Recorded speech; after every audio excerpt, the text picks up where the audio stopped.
Hello students, आज हम पढ़ेंगे रदरफोर्ड का atomic model and it's limitations. सबसे पहले एक्सपेरिमेंट समझेंगे, फिर उसकी ऑब्जर्वेशंस, फिर उसके बाद रदरफोर्ड ने क्या कंक्लूड किया और लास्ट में इस मॉडल की लिमिटेशंस को पढ़ेंगे। सबसे पहले हम पढ़ेंगे रदरफोर्ड का एक्सपेरिमेंट।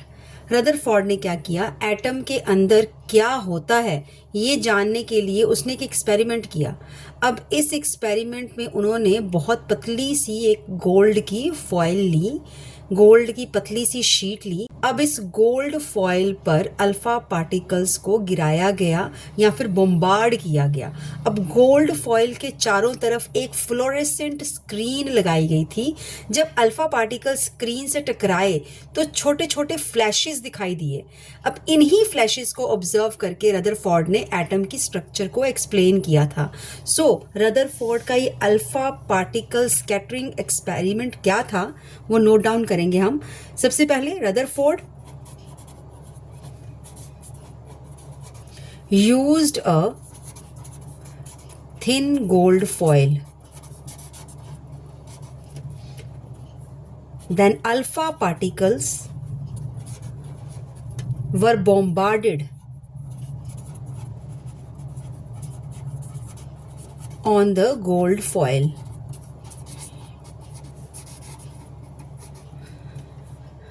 A fluorescent screen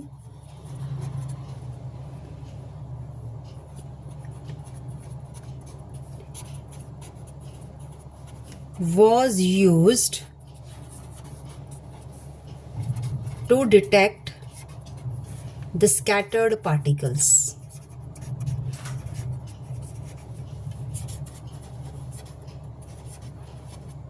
अब इसके बाद फर्स्ट ऑब्जर्वेशन क्या रही, रदरफोर्ड ने देखा कि ज्यादातर अल्फा पार्टिकल्स सीधे गोल्ड फॉइल से निकल गए, आर पार हो गए। इसका मतलब क्या हुआ, इसका मतलब एटम के अंदर बहुत ज्यादा खाली जगह है।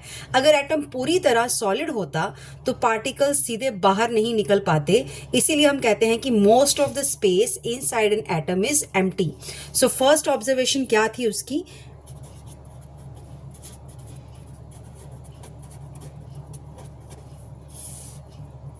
most of the alpha particles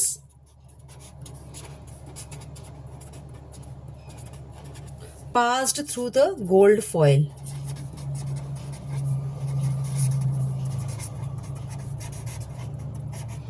Therefore, most of the space inside an atom is empty. Therefore, most of the space inside the atom is empty. Now next second observation was, अब Rutherford ने देखा कि कुछ alpha particles अपना रास्ता बदल गए। ये इसलिए हुआ क्योंकि एटम के सेंटर में कुछ पॉजिटिव चार्ज प्रेजेंट था। अब पॉजिटिव न्यूक्लियस ने अल्फा पार्टिकल्स को रिपेल किया। अब ये सेंटर में जो पॉजिटिव चीज थी इसको हमने न्यूक्लियस बोला। अब इस पॉजिटिव न्यूक्लियस ने क्या किया, अल्फा पार्टिकल्स को रिपेल कर दिया। इसी वजह से उनका पाथ थोड़ा चेंज हो गया। So second observation was, a few alpha particles were deflected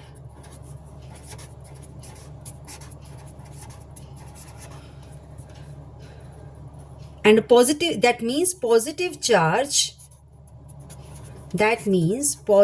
charge is present at the center of atom.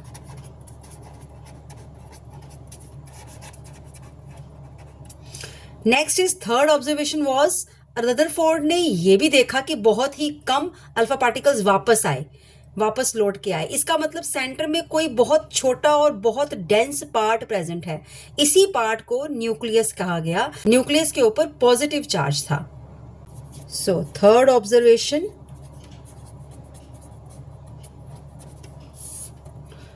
A very few alpha particles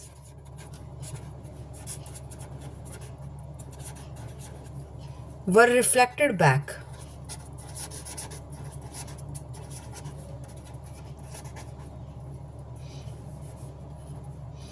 That means the nucleus is very small, dense and positively charged. अब इन्हीं observation के basis पर Rutherford ने atom का model दिया। उन्होंने बताया कि एटम का मैक्सिमम पार्ट एम्प्टी होता है, सेंटर में न्यूक्लियस होता है, एटम का लगभग सारा मास न्यूक्लियस में ही होता है, इलेक्ट्रॉन न्यूक्लियस के अराउंड रिवॉल्व करते हैं। यही रदरफोर्ड का एटॉमिक मॉडल था, यही इसके मेन 3 पॉइंट्स थे। So most of this atom is empty, small and positively charged nucleus is present at the center. Almost the entire mass is concentrated in the nucleus और electrons they revolve around the nucleus. अब इसकी major limitation क्या थी? What was the main limitation of this model? अब इसकी पहली limitation ये थी कि ये मॉडल एटम की स्टेबिलिटी को एक्सप्लेन नहीं कर पाया। क्लासिकल थ्योरी के अकॉर्डिंगली मूविंग इलेक्ट्रॉन अगर है तो वो कॉन्टिन्यूसली एनर्जी लूज करनी चाहिए, उसको एनर्जी लूज करते करते इलेक्ट्रॉन जो है न्यूक्लियस में गिर जाना चाहिए, लेकिन एक्चुअल में एटम स्टेबल होता है। इसीलिए रदरफोर्ड का मॉडल एटम की स्टेबिलिटी एक्सप्लेन नहीं कर पाया। दूसरी लिमिटेशन इसकी ये थी कि ये मॉडल जो था इलेक्ट्रॉन्स की अरेंजमेंट एक्सप्लेन नहीं कर पाया, ये नहीं बताता कि इलेक्ट्रॉन्स किस शेल या एनर्जी लेवल में प्रेजेंट होते हैं। सो मेन इसकी ये लिमिटेशंस थी। Number 1, it could not explain the stability of atom. It could not explain the stability of atom. A moving electron should lose energy.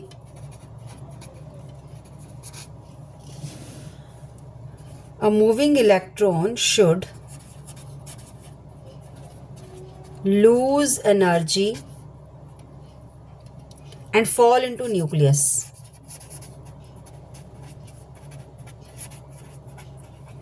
It could not explain the arrangement of electrons.